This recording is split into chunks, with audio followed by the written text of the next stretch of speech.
جو بندہ اللہ تبارک و تعالیٰ کے گھر کو پاک صاف رکھتا ہے، اس کی صفائی ستھرائی رکھتا ہے، اس کے اندر خوشبو اور بتیاں جلاتا ہے اور خوشبوئیں پھیلاتا ہے،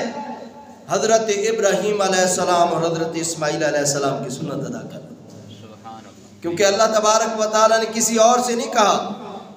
بلکہ اگر یہ جو لوگ سمجھتے ہیں یار یہ کام جو ہے نا یہ تو کمیوں کا کام ہے، یہ تو نوکروں کا کام ہے، اور واللہ یہ لوگ اپنا نظریہ استعمال کرتے ہوئے کہتے ہیں کہ یہ جو صفائی کر رہا ہے نا یہ نوکر ہے مسجد کا، لیکن میں انہیں بتا دوں یہ حضرت ابراہیم علیہ السلام اور حضرت اسماعیل علیہ السلام کی سنت ادا کر رہا ہے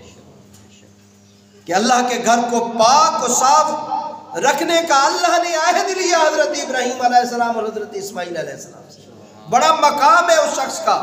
جو مسجد کی صفائی و ستھرائی کرتا ہے، مسجد کو پاک و صاف رکھتا ہے، اسے صرف اور صرف مسجد کا خادم نہ کہو،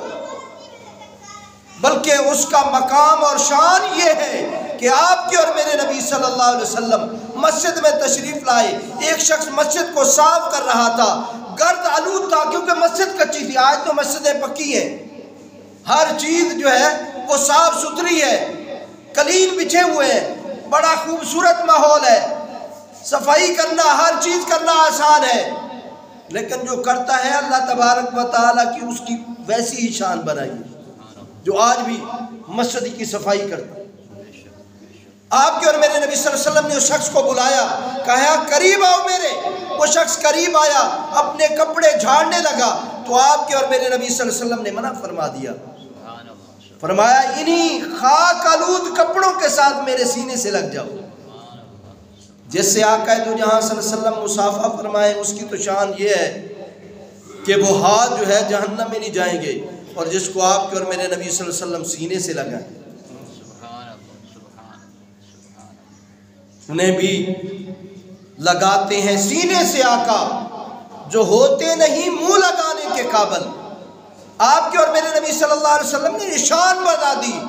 لوگوں کو شان بتا دی کہ لوگوں جو مسجد کی صفائی کرنے والا ہے اسے خادم نہ کہنا بلکہ اسے سردار کہنا، کیونکہ آقا دو جہاں صلی اللہ علیہ وسلم نے اسے اپنے سینے سے لگانے کی خواہش فرمائی۔ یہ گرد آلود جو ہو جاتا ہے نا جسم، اور وہ بھی مسجد کی صفائی میں، مسجد کی دھول میں، میں کہتا ہوں وہ بڑا متبرک جسم ہے، برکت والا جسم ہے۔ اللہ تبارک و تعالیٰ صفائی کرنے والوں میں بنائے، اللہ تبارک و تعالیٰ مسجد کو صاف ستھرا رکھنے والوں میں بنائے، اور اللہ کرے ہر بندہ یہ چاہے کہ مسجد صاف ہو، کوئی بھی مسجد کو گرد آلود نہ کرے، کوئی بھی مسجد کے اندر ایسی چیزیں نہ پھیلائے کہ جس سے مسجد کی جو ستھرائی ہے صفائی ہے وہ آڑے آئے یا اس کو نقصان پہنچے، ہر بندے کا یہ حق بنتا ہے۔ اور آپ کے اور میرے نبی صلی اللہ علیہ وسلم نے فرمایا جس نے ایک دن کا مسجد سے جو کہ تکلیف دینے والا تھا نمازیوں کو اٹھا کر باہر پھینکا، اس کے لیے بھی نیکیاں، اس کے لیے بھی درجہ و ثواب۔